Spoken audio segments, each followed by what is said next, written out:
Bonjour à tous et bienvenue au premier épisode de la mini-série L'Haut-Piémont, Alto Piemonte selon Antonio Vallana.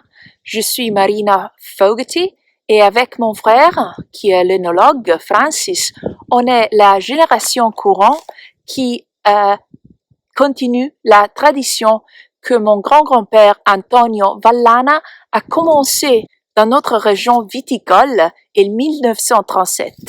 Qu'est-ce que c'est l'Alto Piemonte et pourquoi doit-il être intéressant pour les amateurs du vin au monde entier? Enfin, l'Haut-Piémont était très important en Italie jusqu'en 1970 à peu près. Et puis, comme la mode va et vient, il a été un petit peu oublié. Aussi pour des raisons historiques que je vais vous expliquer au cours de cette série. Moi, je suis ici pour vous accompagner dans un petit voyage pour faire vous comprendre pourquoi les vins de cette région sont si riches du point de vue du bouquet, si capables de vieillir pour 10, 20, 30 ans et pourquoi ils sont si charmants. Notre terroir a vraiment des caractéristiques uniques et je vais vous expliquer tout ça.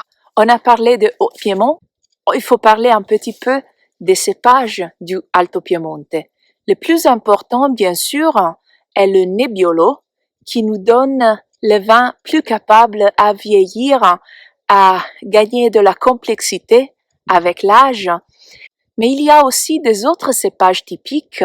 Il y a un cépage blanc qui s'appelle Erba Luce et un autre cépage rouge, la Vespolina, qui est un cépage qui a des caractéristiques en commun avec le Syrah.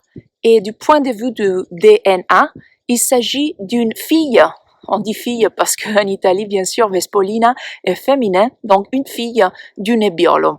Vespolina, je fais en comparaison avec le Syrah parce que quand elle est cultivée dans les climats un peu plus froids, elle devient très épicée.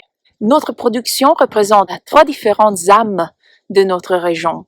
Il y a l'esprit plus jeune à travers notre vin blanc Innominato du cépage 100% Erba Luce, notre vin rosé 100% cépage Nebbiolo, notre vin Campi Raudi des cépages Nebbiolo et Vespolina, et aussi le Barbera qui est un vin typique pas seulement du Haut-Piémont, mais de toute la région viticole du Piémont. C'est un des cépages les plus cultivés dans la région, un grand classique.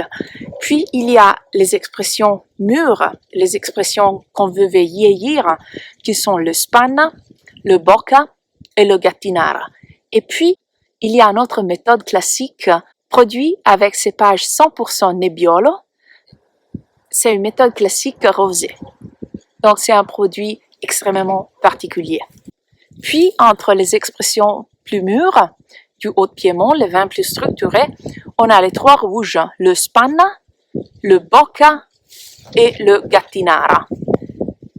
Spanna est le mot typique en Haut-Piémont pour appeler le Nebbiolo. Donc, en Haut-Piémont, Nebbiolo est appelé Spanna.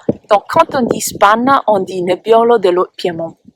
Puis, on a le Bocca. Bocca est un petit village. Et Bocca est une des appellations contrôlées entre le plus petit d'Italie, mais avec le potentiel plus grand pour la qualité et pour le vieillissement de ces vins. Puis on a le Gattinara, qui est le vin plus fameux du Haut-Piémont, le vin qu'on trouve un peu plus fréquemment, surtout dans les marchés étrangers. Donc, merci beaucoup pour votre attention jusqu'ici et on se voit aux prochaines vidéos.